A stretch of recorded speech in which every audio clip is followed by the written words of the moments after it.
But sometimes when persons are victim of stealing or theft,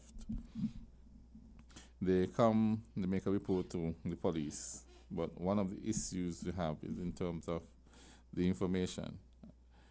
There are times when items are recovered. Persons know that they miss.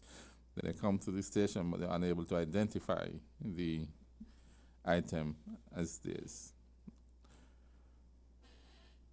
So I want to maybe share is maybe some things you can do that will help you. That if something of yours is lost or stolen and it is recovered, you're in a better position to have it returned to you because you're able to identify it as yours. One of the things that we don't, well, persons I know don't do too well unless we're in business is save receipts. We keep receipts maybe for a little while, or we take them and we tuck them somewhere. But when we really need them, we can't put our hand to them. One of the things we need to do when we buy items, especially items with significant value to us, is to save the receipts. Many of us have phones, smartphones, so take a picture of the receipt. Sometimes the receipt on the paper fades after a while, but if you take a picture of the receipt, email it to yourself, WhatsApp it to yourself, then you have it stored for a longer time. If you lose the phone, WhatsApp messages, emails are recoverable. So you still have access to the information should you need it. Or save it on a file somewhere that you would be in a position to get it back. That should you lose the item by whatever means that, and you end up having to make the report to the police and the item is recovered, that you have the necessary information to identify the item as yours. The other thing is record the serial numbers. We don't do that. Many of us don't do that. We buy items, but we don't record the serial number of the items. Serial numbers are like fingerprints. They're unique to the items. When you record that, and you need to identify an item as yours, and you have the information pertaining to the serial number, that goes, won't even say a long way, it goes all the way. Because the serial number, as long as it's correct, identifies that item as the item that you're referring to. So record the serial number. It helps and it goes a long way. Like I said, and I reiterate, take pictures of the items that you buy. Save them in a file, WhatsApp them to yourself, email them to yourself. For persons that have businesses, it could be a small business. If you have a small shop, something that is fixed, invest in security cameras. They're not as expensive as they used to be. And it doesn't have to be anything elaborate. It doesn't have to be anything elaborate. But it's a business. And you want to ensure that you get maximum benefit from your business. And unfortunately, one of the things that happens to businesses is that they suffer loss through persons taking stuff or other means. Loss prevention, it means that if you're starting a business, you have a young business, one of the things that you should factor in is your security. A simple security system with cameras that function. Cameras can be mere decorations. It's pointless to have the cameras up if they're not working. They're not serving you on the purpose. Unfortunately, persons are daring enough to test the system to see if it's working. You want them to be functioning. Sure, there are some persons that would see the cameras and may not try something, but there are persons who would try something despite. But you want them to be functioning so that should something happen, that you're in the best position to help us to help you. So make it a priority. I know you're giving some tips, Yes. but can I interject? Sure. Sure. I've heard the term that you used this morning, larceny, Yes, many times, larceny. right? Can you briefly explain the difference between larceny and burglary? Burglary I get that. is larceny. It is? Yes. Okay. Okay. Well, let me try not to get too technical. From the police standpoint, larceny covers everything. So larceny is a broad subject area. Like I said, it involves somebody pulls away your chain, take up your bag, break in your house, robs you. All of that is covered under the subject of larceny. All of that.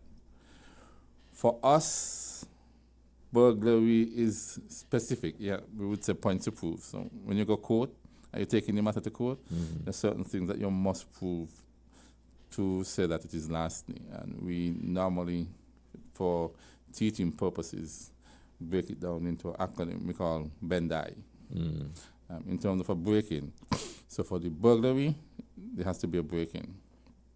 And the I is for intent. It means that when you break in the dwelling house, a dwelling house, it means somebody habitually lives there. Can be about abandoned building. Can't be in a business. Has to be a dwelling house. That's one of the things for it to be burglary. When you break in, you either have to break in with the intent to commit a felony, which is a serious crime. So whether it's stealing, it could be a rape, a murder, anything that is considered a felony, you need to break in with the intent to do that. Or you might have a party in your house and you lock up things, everybody gone, and somebody's hide away in the place. They do something and now you don't lock up, so they need to break out. So if they're inside, they get in legally, but they had to break out after they do something, then it covers. So the breaking in or breaking out, then that would fall under larceny. Then it has to be in the night. But night is specific. A certain time? Yes. Night is between 8 p.m. and 5 a.m. For it to be a burglary under the Larceny Act, it has to be in the night, and night means between 8 p.m. and 5 a.m.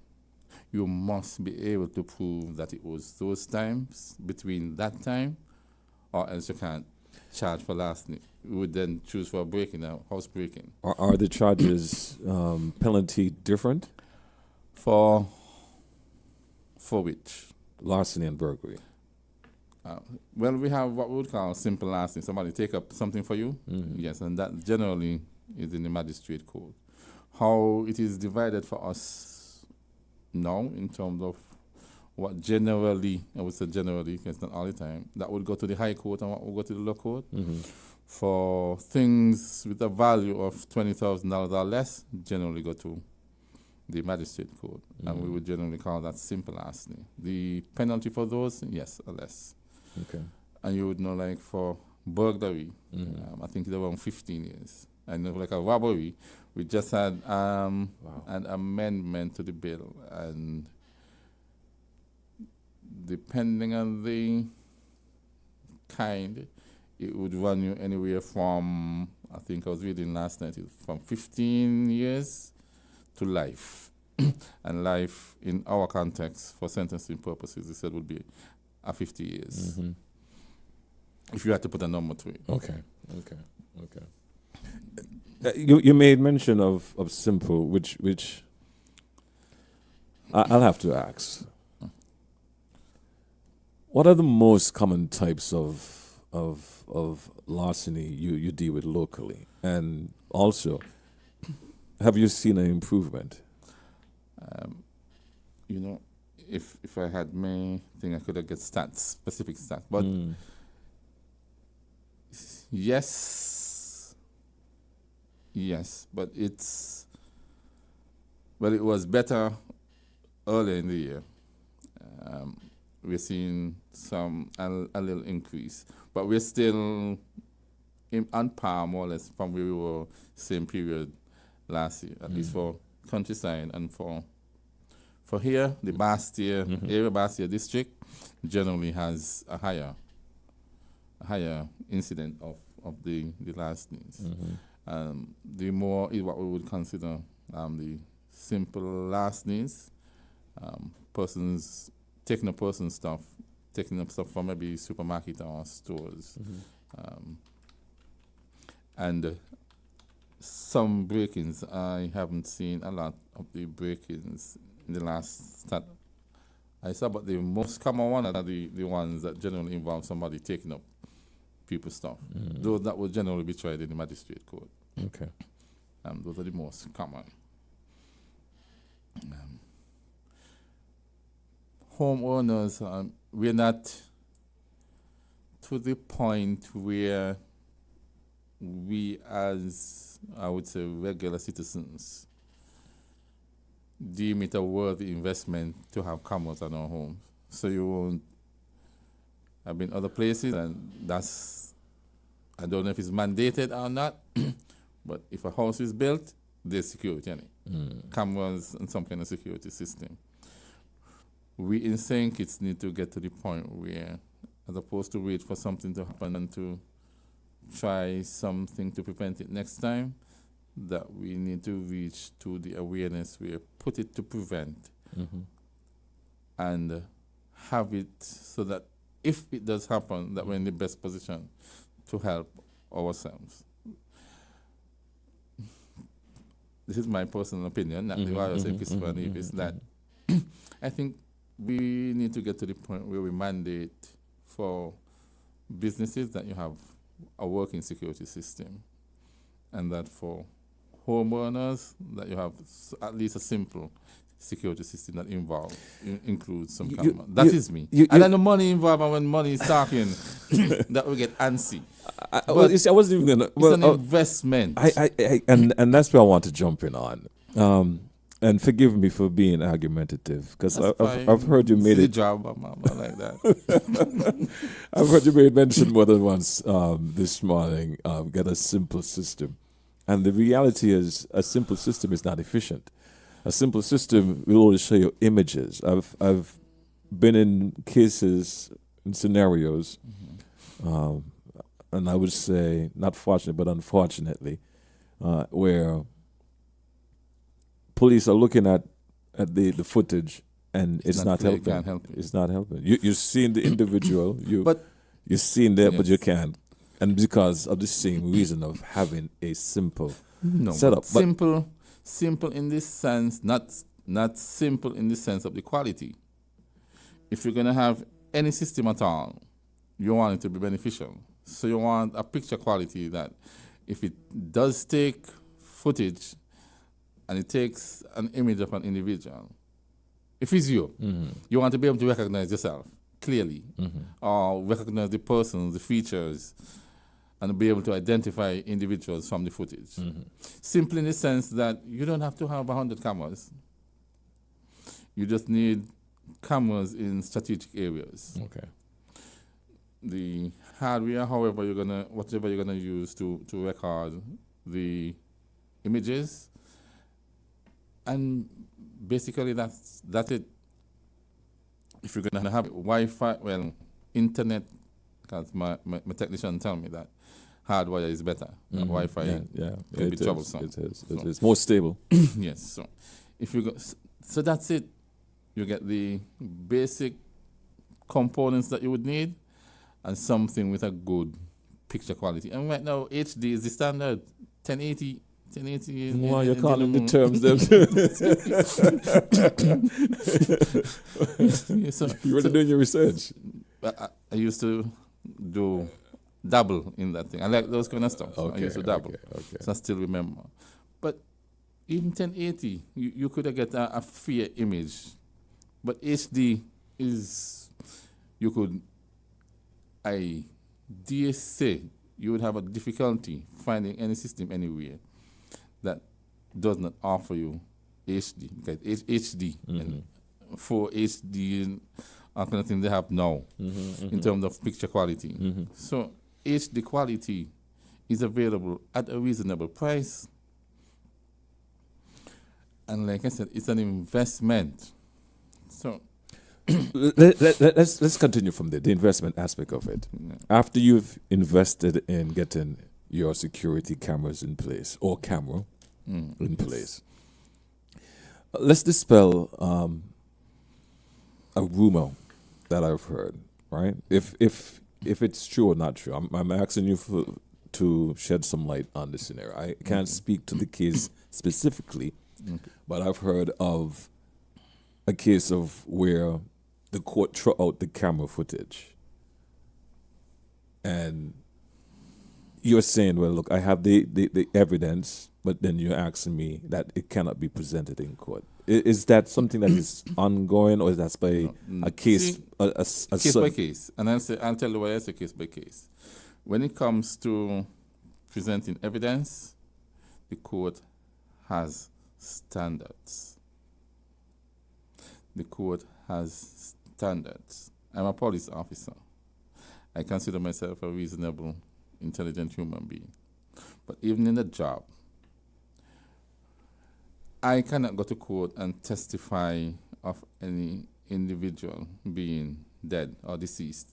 If, God forbid, there's an accident on the road and I see someone lying on the road, dismembered, I say dismembered. I don't want to be too graphic, but and we would say common sense tell you that the person dead. Even though I see that, I am not allowed by law to go to court and testify that the person is dead. I can testify what I see, but it requires the medical professional, whether the district officer or whoever else comes, and the coroner, to determine and make the determination that that person is deceased. Well, we know. Okay. But law has standards that only specific persons with specific skill sets and educational and professional background that will be allowed to testify to that fact. Okay. So based on the scenario. Yeah, so similarly in terms of the evidence and the presenting of the evidence, especially when it pertains to footage, there's a procedure for collection and then what we call chain of custody. Who handled it, how it is handled, how it is packaged before it gets to the court. All that has to be documented and documented properly because someone has to testify that where that footage came from and what is the likelihood that that footage is doctored or not. Because somebody said that. That's not me. Somebody. Yeah. I've heard the conversation. I've heard the conversation. So I'm trying to figure out is it a waste of time for? No.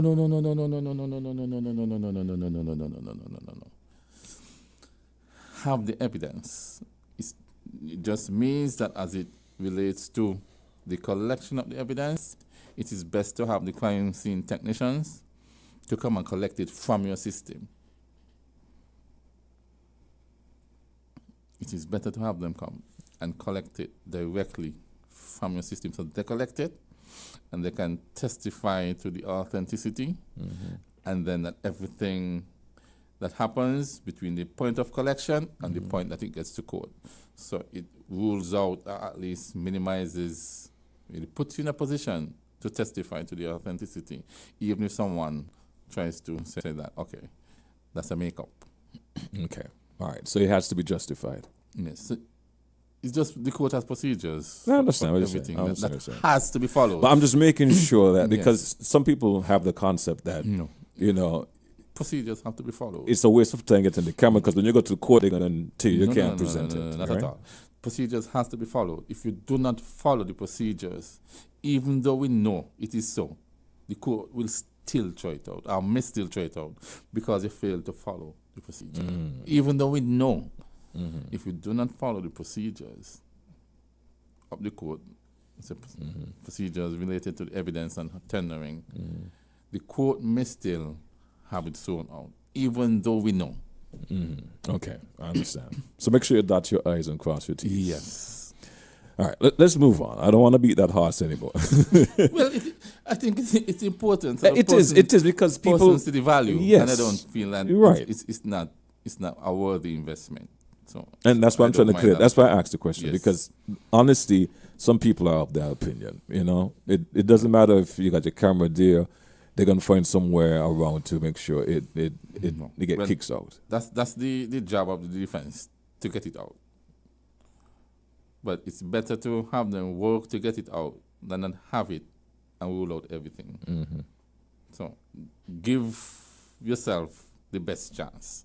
And one of the best chances you can give yourself is to have a working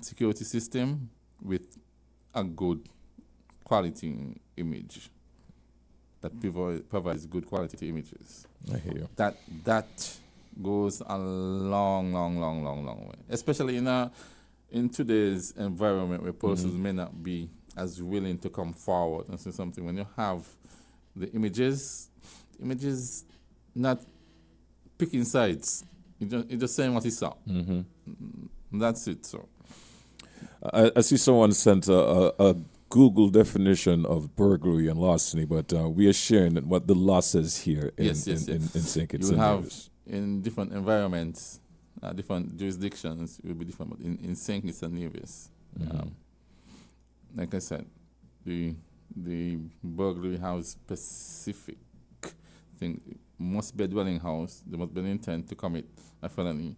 Has to be night, which, like I said, between 8 p.m. and 5 a.m. As it relates to larceny, I'm going to be blunt with you. Is there a growing concern about how youths involved in larceny? Always. Always. In the, we say the countryside, I would say District B. That's Old Sandy Point going that way to Taba, where I am currently officially stationed. I'm going to say officially stationed. Last year there was a concern in terms of there was an increase in the same larceny, some break-ins, and it turns out that a lot of the incidents were committed by juveniles. And when school is out, Is then you sometimes you have upsurge. yes. Wow. Are there diversion programs for the juvenile offenders? I think officially, I think that's what we're doing now, you know. Since the passing of the Child Justice Act, the official thought is more diversion. That's why you have the Criminal Justice Committee. You don't take juveniles before the regular court, like you did once ago. You have juvenile court. Yeah. It's a different setup with some different procedures, and that is part of the diverting them from that criminal justice system that you treat adult offenders and divert them there. There you would have programs that would hopefully facilitate a change in behavior, and that generally involves when you'll have probation and child services, that Ministry of National Security, other areas. So a host of persons who now come together to work in that area with an aim towards not just diverting from the system, but diverting from the life. So for the most, that's what we are working on. Still a work in progress because we are young in it. But persons feel that is the best way to go. Instead of punishing young offenders, don't think that the kind of punishment that we employed prior, traditionally, so that's not working the best in this environment, and that this system is believed to produce better persons and a better outcome. And so yeah, there is work being done. Work in progress is what we. And I know you don't have the statistics with you, so I won't ask about the improvement from for the past 5 years, if it's possible. But another time for that conversation. We've heard a lot about the technology being incorporated into crime fighting here in St. Kitts and Nevis in particular. As it relates to larceny, how has that played a role in capturing perpetrators of larceny? Well, it plays a role across the board. The CCTV, that's when I guess the government-wide thing, that helps, as well as the same security system which I'm mentioning in terms of the businesses. That has helped and is helping. So that goes a long way again, because sometimes you get the images and you get the good images, and you recognize the persons right away. So when you have that, you have what I would consider concrete evidence that is that person, even outside of having or needing an individual to come and say, is that person. So when you have an individual who come and say, is this person, and then you have the footage to, I would say, corroborate, support. Same thing. Then you realize that you're in a better position, because, like I said, CCTV or security footage is independent. It's not biased. It doesn't have any bias in it. So it's not me not liking you. It's not me mistaking you, because sometimes I'm sure I see you down the road, but persons make mistake. Persons willful, but persons make mistake, and I'm sure I saw you, but I mistook somebody, thinking. Versus you actually have a footage. Yes, but when you see the footage, footage ain't telling a lie on you. On the flip side of that, are there any evidence or any research to see if the criminals are using the same technology to counteract what the law enforcement is doing? I don't know, but I always believe yes. I always believe that whatever we come up with, that sometimes the criminals, because they're not limited by particular resources or certain limitations, that they're a step ahead and always looking to counteract. So we're always trying to get around, anticipate what might be the next move to prevent them from.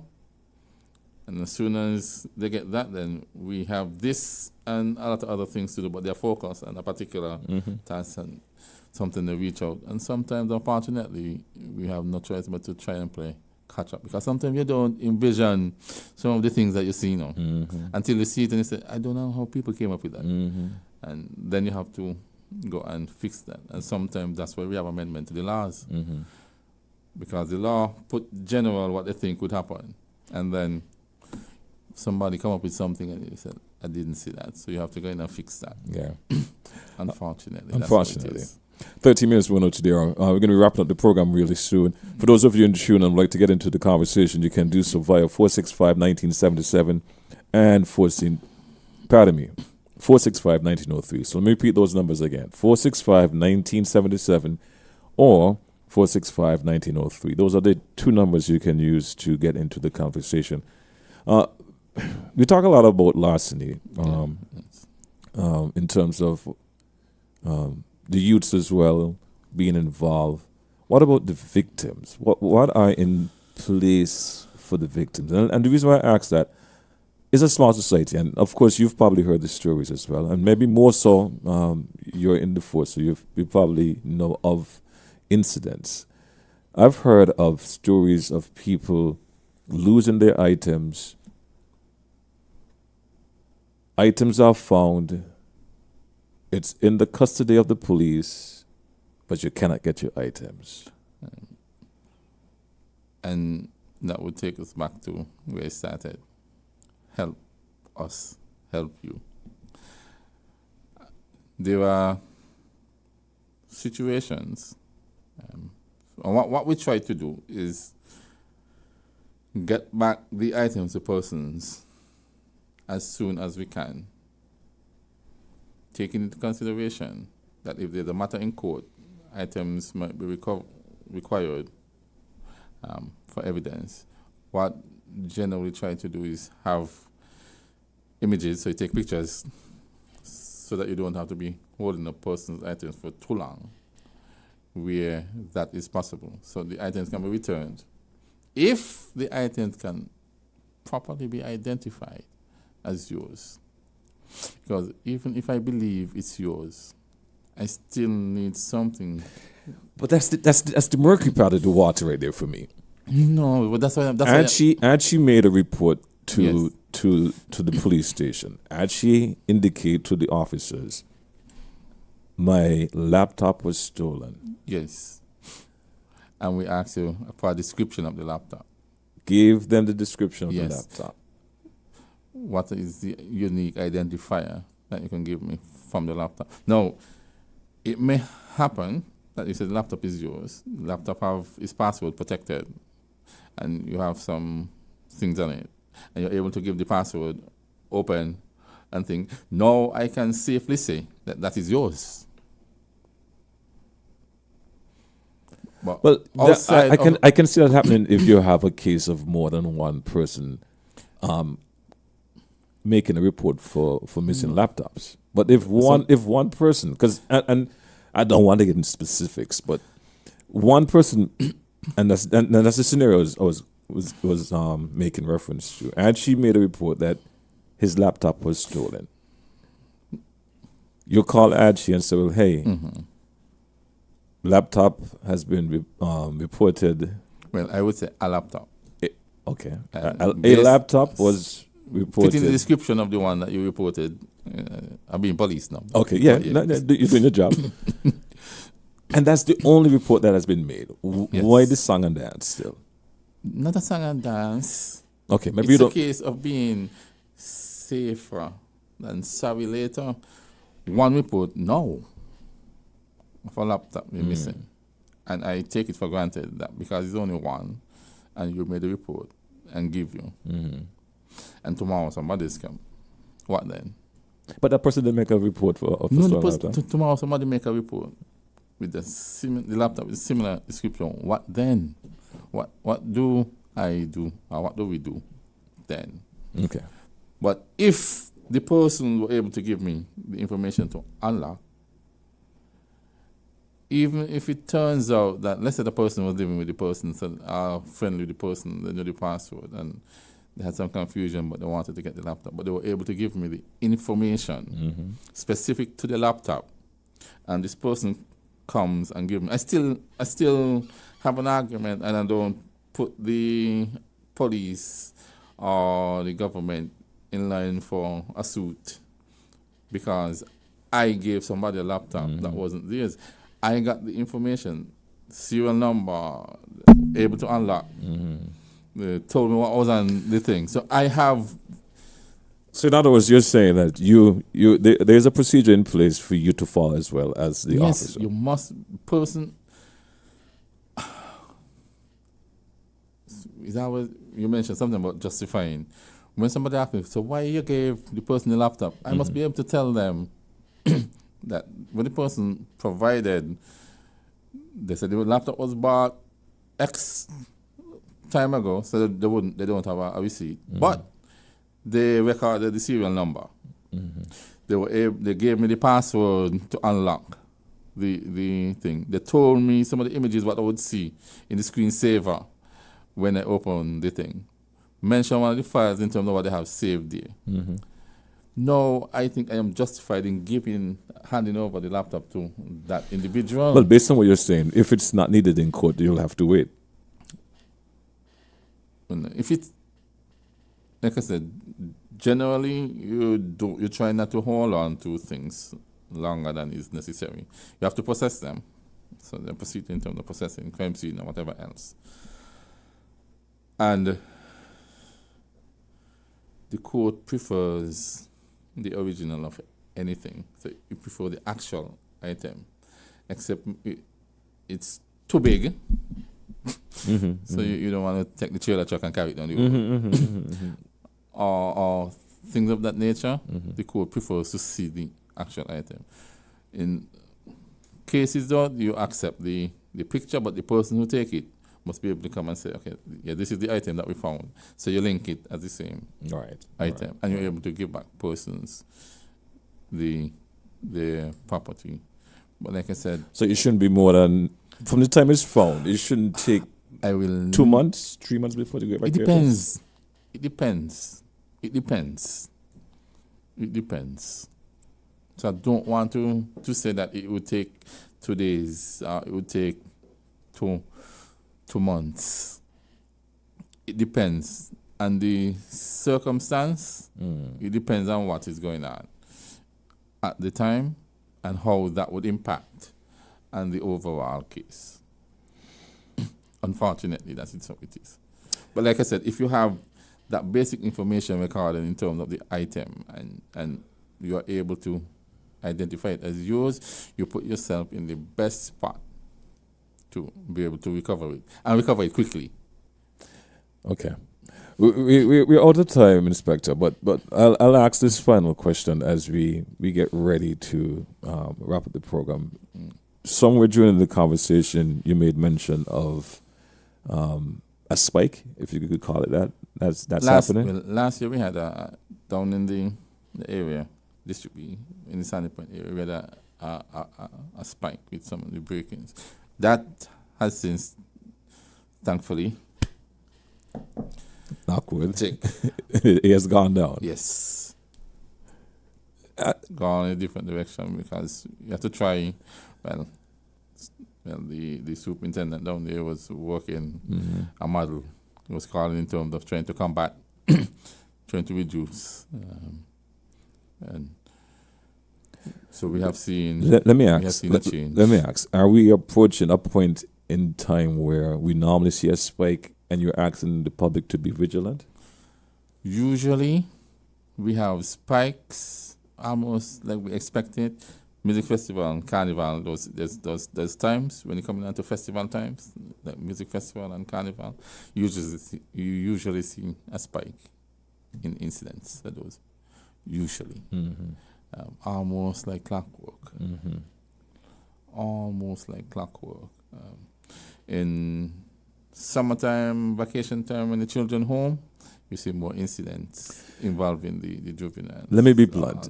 This is happening so regular. So do you feel, and I'm feeling from you that, I'm getting the sense from you that you're thinking that the society is not doing enough to protect itself? Well, sometimes I feel that we don't. I still feel that sometimes that we're too lax. Either comfortable because we don't think it would happen to us, or fearful because we don't want, we fear of reprisal. We don't want anybody to come at us or to look at us a certain way, target us, as we say. But we just do ourselves harm when we do that. Evil thrives when good people do nothing. So if we don't, as a community, start to do like we used to and speak out against these things that we don't like and don't want to see, people tend to think that it's okay. And one of the ways to speak out, maybe one of the best ways to speak out, is not to be afraid to go court and testify, not to come forward and give a testimony.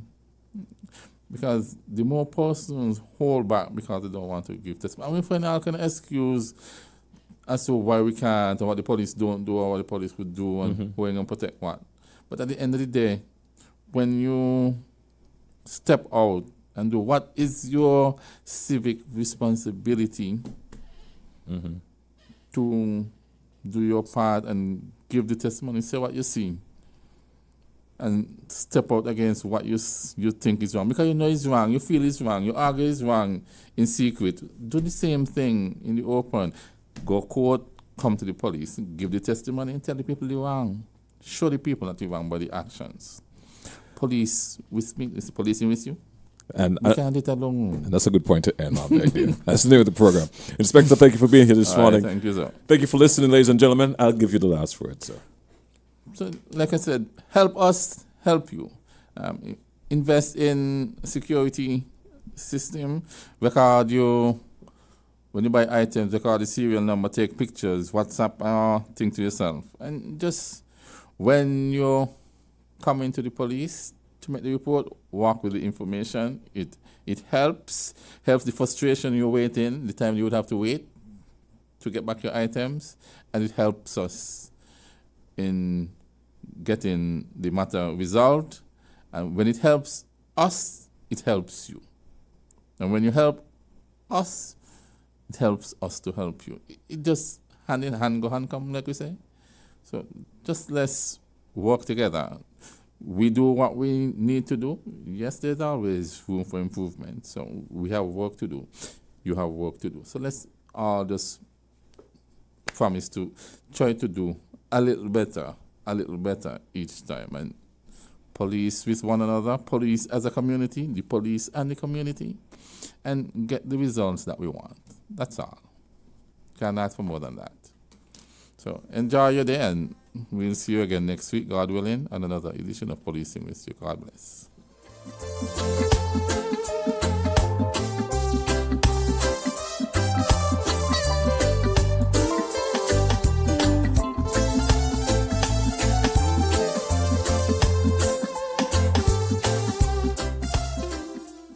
Are you a small business owner with big dreams?